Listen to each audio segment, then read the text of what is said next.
And finally, new rule, you're not going to win the battle for the 21st century if you are a silly people.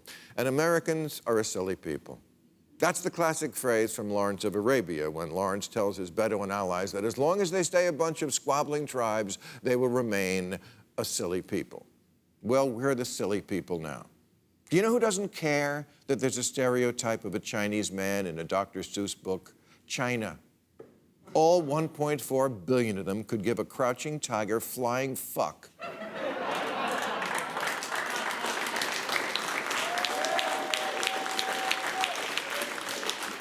Because they're not a silly people.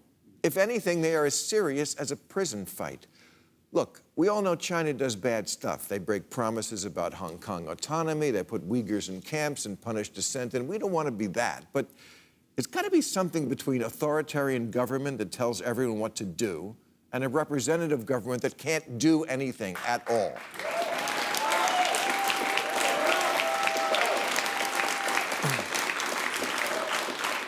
In 2 generations, China has built 500 entire cities from scratch, moved the majority of their huge population from poverty to the middle class, and mostly cornered the market in 5G and pharmaceuticals. Oh, and they bought Africa.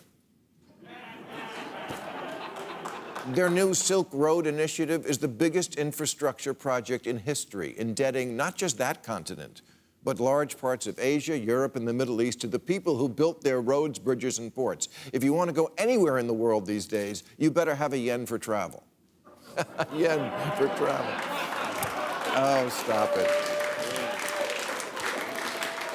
In China alone, they have 40,000 kilometers of high-speed rail. America has none. Our fastest train is the tram that goes around the zoo.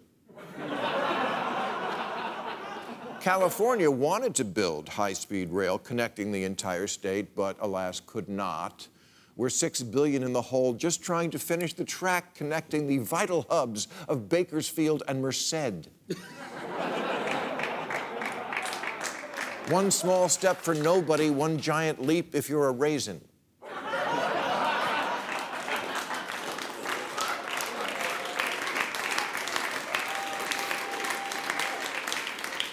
On a national level, we've been having Infrastructure Week every week since 2009, but we never do anything. Half the country is having a never-ending woke competition deciding whether Mr. Potato Head has a dick. And the other half believes we have to stop the lizard people because they're eating babies. We are a silly people, even when we all agree on something, like getting rid of the penny. No. The inertia, the ass covering, the graft, the lawyers, the cowardice. Nothing ever moves in this impacted colon of a country.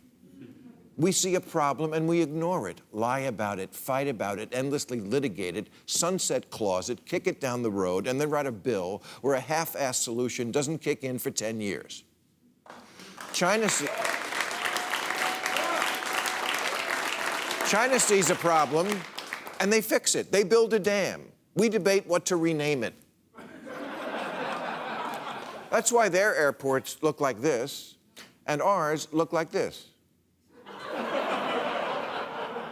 In San Francisco, it took 10 years just to get 2 bus lines through environmental review. The Big Dig, a tunnel in Boston, took 16 years, and don't get me started on my solar hookup.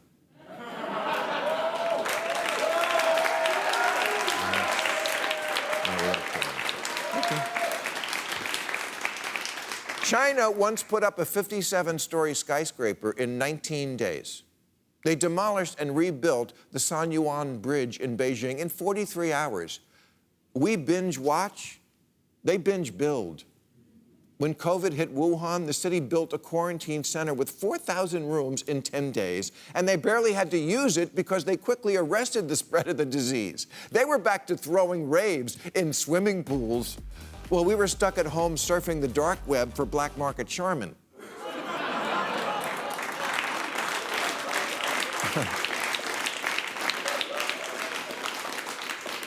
We're not losing to China. We lost. The returns just haven't all come in yet. They made robots that check a kid's temperature and got their asses back in school. Most of our kids are still pretending to take Zoom classes while they watch TikTok and their brain cells slowly commit ritual suicide.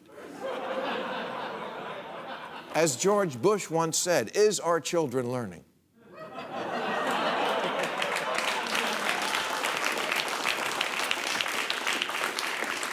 There's a progressive trend now to sacrifice merit for equity. Colleges are chucking the SAT and ACT test, and in New York, Mayor de Blasio announced merit would no longer decide who gets into the schools for advanced learners, but rather a lottery system. You think China's doing that, letting political correctness get in the way of nurturing their best and brightest? You think Chinese colleges are offering courses in the philosophy of Star Trek, the sociology of Seinfeld, and surviving the coming zombie apocalypse?